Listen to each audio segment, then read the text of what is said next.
The Chinese Communist Party holds a key congress every 5 years. The CCP and the party apparatus are in full swing, making the necessary arrangements for one of the most consequential party gatherings, the CCP's 20th National Congress, that is scheduled to take place later this year in Beijing. The National Congress will determine China's political direction for the next 5 years, with a widely held expectation of Xi Jinping's appointment to the CCP's leader to an unprecedented third term. In order to understand better the impacts of the Congress's decision for China, Chinese foreign and domestic policies, including the future of Tibet, we have Tenzin Lhadon, Research Fellow from the Tibet Policy Institute, with us today. So, Lhadon, the stage for a high drama at the Congress was set up as early as in March 2018, when the Chinese president and the party General Secretary Xi Jinping modified the Chinese state constitution to remove the restriction limiting the president's term for 2 5-year terms, kind of cleared Xi's way for staying in power for more than 2 5-year term, possibly longer than that. So the consensus has reached among the Chinese insiders and foreign experts that the 69-year-old leader could continue to stay at the pinnacle of the Chinese power for longer than most of his predecessors. There are Chinese watchers who feel that Xi could be removed or dismissed by internal CCP factions and his political power be neutered. That possibly one of the reasons could be the age restrictions, a tacit understanding within the party that its leaders who are 67 or younger could be promoted to or can stay in power at the highest posts, while the ones who are 68 or older must retire. By the time of the next Congress, must retire. In China, they call it 7 up and 8 down. So what do you think? The larger consensus among the people who observe and who watch, who's currently watching China's politics and unrolling of China's, political incidents in China, is that they believe that Xi Jinping will continue to stay as the head of the CCP, and that is due to reasons like, first, as you have mentioned earlier, he has removed the term of the limits in 2018, back in 2018 in the Chinese constitution, and this has been placed by Deng Xiaoping in order to maintain stability in China. Also, secondly, in the past 2 years, you see that within the standing committee and Chinese standing committee and within the Chinese inner ruling circle, the number of positions has been filled by allies of Xi Jinping. For instance, if you look at some of the important figures like Cai Qi, he is currently the mayor of Beijing, and he will be standing beside Xi Jinping, of course. And if you look at another important figure like Chen Minar, who is currently the Communist Party Secretary of Chongqing. And if you look at it, usually China's 4 important key cities, including Chongqing, Shanghai, Beijing, and Tianjin, usually these are led and headed by, members from the 25 Politburo member. But if you look at Chen Minar, who's currently heading Chongqing, he is not even from the Politburo member, he's from the Central Committee. So you can see that Xi Jinping is trying to pave a way for a smooth, rule of China. And of course, if you talk about internal faction, of course, there is internal faction, there is slowdown of economy in China, there is the outbreak of COVID-19. However, in the overall bureaucracy, these issues, economic slowdown or internal faction wouldn't matter much. And why? Is because, the people who have filled up these important positions are loyalists of Xi Jinping. That Xi Jinping has taken control not just of the political apparatus, but the ideological apparatus as well. Right. So Lhadon, so this party congress is now, going to take place at a time when China sees the period as a great disorder. Like Cloud RP said, China is in a bad shape in one of his recent articles. China, like you mentioned, the outbreak of COVID-19, rise of criminal acts in China, the fewer jobs, unemployment, rising business bankruptcies, the continuing clampdown in Hong Kong, the obsession to retake Taiwan, and of course the increasing repression in Tibet. Right. So what are the possible impacts of Xi Jinping continuing to stay in power on let's say, Tibet or on Taiwan or for US-China relations for that matter? Right. So first, if you compare, a record of Xi Jinping and the previous General Secretary of China, Hu Jintao's period, you see that there is a significant shift in both domestic and external policies. If you look at Deng Xiaoping's era, the foreign policy is such that, of course, the foreign policy is less aggressive, and the idea behind it is that during that China needs to be economically independent. It should develop. That the focus was on economy, and in order to do that, China extended its relations with the Western world. It opened up to the world, right? It invited markets and all. So you see that there is there is a need of China to participate in various multilateral organizations. So of course it became a part of WTO in 2000. But what we see in Xi Jinping is that, the posture and the positions are much more aggressive, much more assertive, and it has openly challenged U.S. and U.S. dominance in the world to an extent that currently China is challenging U.S. dollar's dominance with the help of Russia. And not just that, the regional groupings are also such as Shanghai Cooperation, RCEP, are all seen as a challenge to the already existing world order, US-led world order. So also in terms of domestically, if you look at domestic-wise, we see that during Hu Jintao, his idea that that China should focus more on economy and development, and that excessive nationalism may receive a backlash. But during Xi Jinping domestically, his idea was to foster more nationalism among Chinese, which is why we see such ideas coming out of Xi Jinping like China Dream, rejuvenation of China, and China Rise, and also policies like poverty alleviation, which are considered highly successful, quote unquote, and of course, which are highly publicized as well. So policies like poverty alleviation, anti-corruption campaign has been seen as in order to project Xi Jinping's legitimacy in China. So if this aggressive posture and policies continues, I think same as how it has been continued in the way China has reacted to Taiwan, with the recent Nancy Pelosi US House of Speaker visit to Taiwan, has been reacted with the launch of military drill just near Taiwan Strait, right? So these are seen as an aggressive posture from China under Xi Jinping. Right. The recent reports from the official data, China's official data, showed a high rise in COVID cases in the so-called Tibet Autonomous Region. And many observers argue that these lockdowns in the name of COVID are being imposed more to prevent social unrest ahead of 20th National Congress than to combat virus. What does your observation say? First of all, if we look at how the party approached pandemic and how the party handled pandemic, it cannot be seen as just as China trying to control the spread of COVID-19 virus, but rather the impression is that the idea behind maintaining an absolute no COVID in China has become a legitimacy issue for Xi Jinping.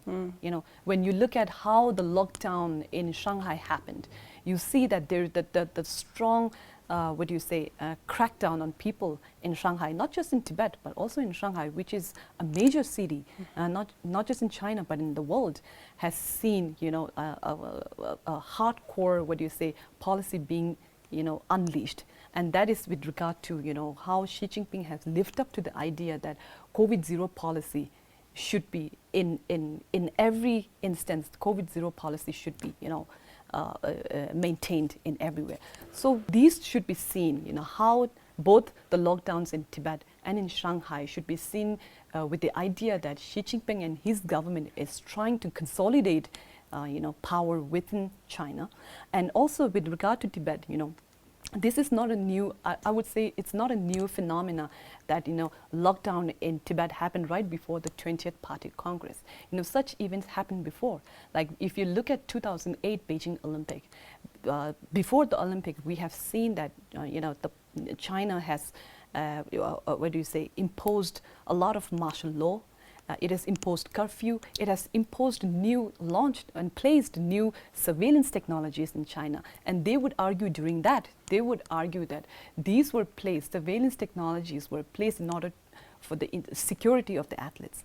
But of course, the idea behind it is to, prevent any sort of protest or instability in Tibet. So, which is why this lockdown also should be seen with that idea. With that understanding. Right, right. And we talked about, the allies of Xi Jinping in the leadership of CCP, laying a ground for a smooth rule under the leadership of Xi Jinping for the next term, and beyond that, right? So, talking about Xi's rumored, interest or his idea of bringing back the Mao era chairmanship, right? So, there are some experts who have warned that the party leaders are setting a stage for Xi to, become the party chairman now, a title that has not been used since the year 1982. So, what are its implications? What are its implications on the CCP leadership, on the country as a whole? Right. I think, first of all, we need to understand what does chairman and chairmanship meant for China and to the world, right? The basic idea behind chairman means that leader for life, that you don't have expiry date. You can rule China as long as you want, right? And this chairmanship, that idea was actually removed by Deng Xiaoping during his term. Why? In order to bring new leadership, of course, in order to bring new blood, in order to bring stability actually in China. But of course, and he removed that title because he has seen how Mao Zedong ruled, China single-handedly as a single figure. It gave because Mao has ruled China for a very long time single-handedly. It gave rise to, it gave rise to corruption. It gave rise to nepotism. It gave rise to internal faction and various other issues. So Deng Xiaoping's idea was to bring, of course, stability in the region, and this idea is now revisited by, Xi Jinping. Right. And if we believe that Xi Jinping will retain this title, chairmanship, and he will become the chairman of China, of CCP, the idea is that the party will become centralized under one figure. They will have no scope for new leadership in China. They will have various problems arising out from China. But the interesting, question behind this is that we can raise this question that currently the new Chinese generation, who have not seen and been under Chairman Mao's rule, who doesn't understand what chairmanship means. And they are facing that idea for the first time under Xi Jinping. Right. How will they react to the idea? So this is a very important and interesting question to see in future.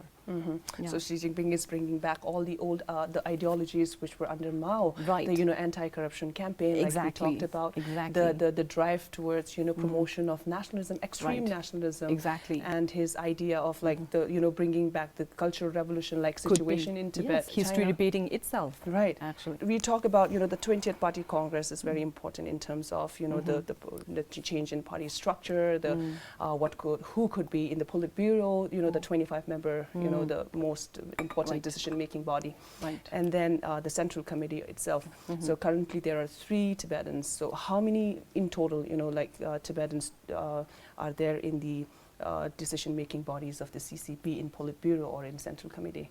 Do you see more Tibetan faces coming up, new faces this time? Right.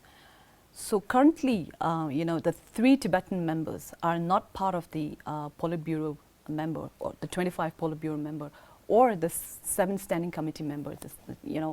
They are not part of the decision-making body at all. Right. They are part of the Central Committee, Right. which what would you say, which sort of like, which elects the decision-making body. They are not part of the decision-making body. Even if you look at the members of the Central Committee, there are around, 205 full members, and there are 171 alternative members.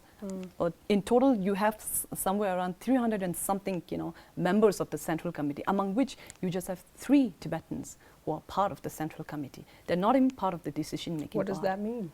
Exactly, what does that mean? It means a huge disproportionate of representation in Chinese decision-making body, right? And I feel that the possibility of Tibetan coming to a decision-making body is very rare, and it won't happen soon. Because if you look at, the 3 members of the Central Committee, they are, the current position they hold is that one is the chairman of the Tibetan Regional People's Congress, one is the vice chairman of the Tibetan Regional Congress, and one is the deputy secretary and the governor of Tibet, right? So because they are from Tibet ethnically, they have been given this position just to showcase that their Tibetans are represented. But nevertheless, they were never given the important positions in Politburo or the Standing Committee, and I don't think so it will happen in future. Right. So there are many family members of the Chinese leaders in the Western countries, including the United States, right? Who are studying or who are residing there. So with the increasingly strained US-China relations, do you see any shifts, US policy shifts towards, towards the family members or the children of the party members who are studying in the US? So the current situation is that, China is increasingly challenging, US-led world order. And in the US political circle, of course, there is an alarm against China rise. So which is why a lot of them subscribe to the idea that, China threat is real. And in here, I could share a very small anecdote, like a personal journey. And recently, I attended a conference in Washington, and the conference was about China and China threat, and a possible China threat, of course. So you can see that the conference was all about whether China poses as a threat to the world, basically to the US. So you can see that there is a rising alarm coming from not just the political circle, but also from the academic circle in the US about a possible China threat and the rise of China, they would say. And not just that, but also in the ground reality also under Biden, we have seen that the new formation of groupings like Quad, with Japan, with India, and with Australia was formed in order to counter China rise in Asia. As well as in other regions, Middle East, and various other regions also. So you see that the continuation of U.S.-China trade, the reciprocal act in terms of Tibet, in terms of in Tibet, we have seen that Tibet Policy Act also, and U.S. Imposition of law against China in terms of Xinjiang's issue, should be all seen as U.S. reacting to that idea of China threat, to that idea of China's rights. So if Xi Jinping and China continues to maintain this aggressive posture and position, I think the possibility of U.S. reforming its policy, or the possibility of U.S. changing its policy and position on China is very rare, and it's difficult to see that in future. Right. Interesting. Thank you, Lhadon. Thank you so much. Thank you for joining us for this conversation. Thank you. So by October 2022, we will be witnessing a new chapter in the political history. But any new leadership structure of the Communist Party of China is still likely to face problem of not only integrating China's institution into global economy, but also in building a prosperous society in all respects. So that was our today's episode of In Conversation with Tibettv with Tenzin Lhadon on CCP's 20th Party Congress. Thank you for joining us, and thank you for watching Tibettv.